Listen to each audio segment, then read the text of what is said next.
Eh bien, bonjour à toutes et à tous, on se retrouve pour une nouvelle vidéo. Aujourd'hui, nous sommes avec le grand jeu de Mademoiselle Lenormand. T'es sympa m'a envoyé récemment un tirage de cartes, donc c'est un tirage en croix, on le voit ici. Il m'a envoyé cette question qui est: quelles sont les intentions de Sarah envers moi? Donc il faut savoir une chose, c'est que T'es sympa m'a envoyé un tirage qui concerne un ami à lui. Donc c'est un tirage qui concerne un ami à lui par rapport à Sarah. Qu'est-ce que Sarah pense, quelles sont, si vous voulez, les intentions de Sarah envers son ami. Voilà. Donc je vous souhaite à toutes et à tous une agréable vidéo. Donc si en revanche vous avez des questions à me poser, n'hésitez pas à publier vos commentaires sous la vidéo, ou alors à m'envoyer vos tirages, ou alors à m'envoyer vos réponses, vos questions par mail à françois.david1, le chiffre 1, @gmail.com. Merci à toutes et à tous. Donc là, on voit que la question concerne Sarah, donc Sarah qui est au centre.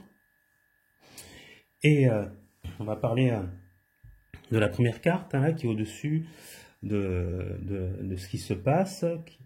Donc là, c'est la carte, si vous voulez, du poisson. Hein. On voit que là, quand même, hein, il y a des eaux troubles. Hein. Il y a une forme d'instabilité, de tumulte,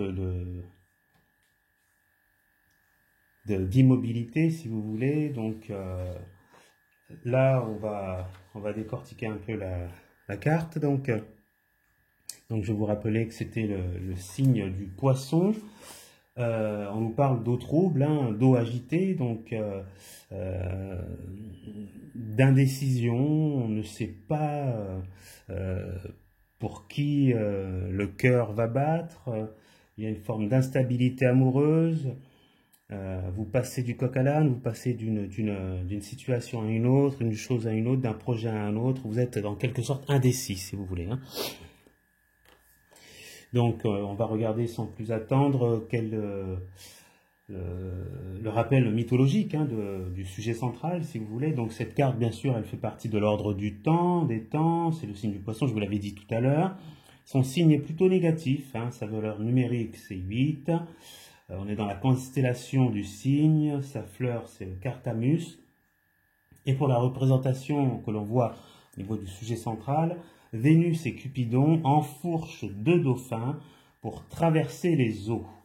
Donc on voit que ce n'est pas un étang qui est calme, que ce n'est pas une eau qui est plane, que les eaux sont quand même troubles et tumultueuses. Donc c'est une forme de turbulence,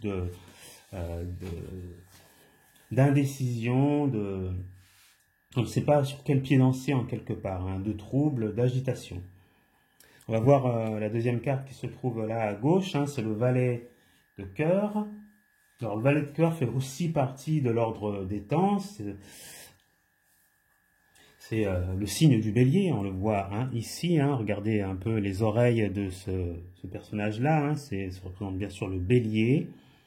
La lettre est I, sa valeur numérique c'est 15, sa constellation c'est la couronne boréale.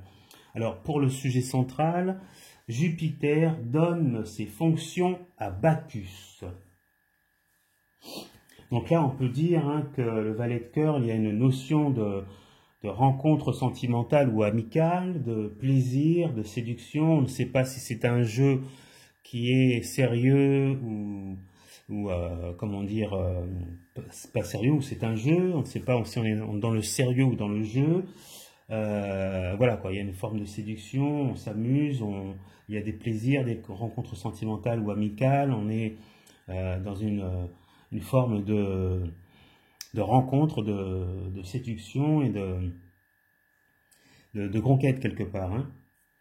Donc on va parler ensuite de cette carte qui se trouve à droite, hein. Donc c'est l'As de pique. L'As de pique, elle fait aussi partie de l'ordre des temps. Nous avons trois cartes hein, de l'ordre des temps, c'est le taureau. Donc là nous avons trois signes zodiacaux. Hein. Si on regarde bien, là on a le poisson, on les voit ici, deux poissons. Là on a le bélier avec les cornes. Et là le taureau qui est bien au centre. Donc trois signes zodiacaux. Cette carte a un caractère plutôt négatif, sa valeur numérique est aussi le 6.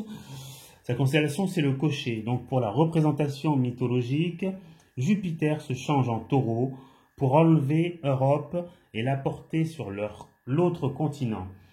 Donc là, on nous parle d'une période d'échange amoureux, de plaisir également, hein, comme ici. Là, vous voyez, on était dans le jeu, on ne savait pas si on était dans le jeu ou dans le sérieux. Là, on nous parle maintenant d'échange amoureux, de plaisir, de découverte. On est vraiment là dans l'action. Il y a des excès nuisibles qui peuvent être nuisibles à la personne. Donc là, de ce côté-là, il faut que la personne réussisse à équilibrer ses pulsions, à rééquilibrer, à avoir un certain équilibre dans ce qu'elle va entreprendre, dans ce qu'elle va faire. Il faut qu'elle fasse un choix quelque part et qu'elle ne soit pas dans l'excès, si vous voulez. Voilà, donc c'est ce qu'on voit ici. Si on regarde après, hein, si on fait l'observation des cartes, on voit que la consultante observe cette personne, hein, elles se regardent toutes les deux, hein, il y a une forme on se rend compte de quelque chose, d'une activité quand même qui est peut-être en excès, une forme de pulsion, d'excès, de plaisir d'échange amoureux, de plaisir sexuel ou d'autres, qu'il faut quand même, hein, on met l'accent dessus, qu'il faut quand même observer. Pour finir, on a cette quatrième carte qui est en dessous, hein, qui est la Dame de cœur. La Dame de cœur peut représenter Sarah, tout simplement. On est encore dans l'ordre des temps et c'est encore un signe zodiacal. C'est marrant parce que la consultante est entourée que de signes zodiacaux. Ce ne sont que des cartes qui font partie de l'ordre des temps. Là, on est arrivé à la Vierge, c'est le signe Vierge. Un effet plutôt positif. Sa valeur numérique, c'est 3.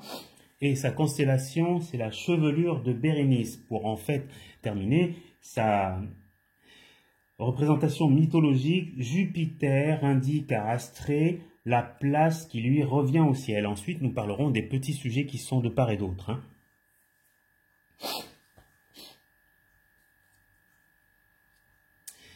Voilà, donc pour cette carte-là que nous avons, on nous parle de la personnalité, hein, on a vu de Sarah, qui est une personne qui est quand même assez, qui a de très grandes qualités, de bonnes qualités, qui a l'air d'être amoureuse en ce moment. Là, on va parler maintenant, hein, du petit sujet qui se trouve là. On nous parle qu'il faut faire attention, si vous voulez, hein, il faut se méfier quand même, hein, étudier la situation avec intérêt, il faut se méfier de ce qui se passe. Là, la personne qui est en train de jouer, hein, de la musique, hein, il y a une forme d'harmonie, hein, donc là, on nous met l'accent de faire attention à faire attention à ce que l'on fait, d'accorder confiance aux personnes que vous voyez. Et là, on nous parle d'harmonie, donc il faut harmoniser tout cela. Ensuite, ici, on nous parle de réflexion, hein. Il va falloir se poser, à savoir méditer sur la question, hein, et trouver des solutions.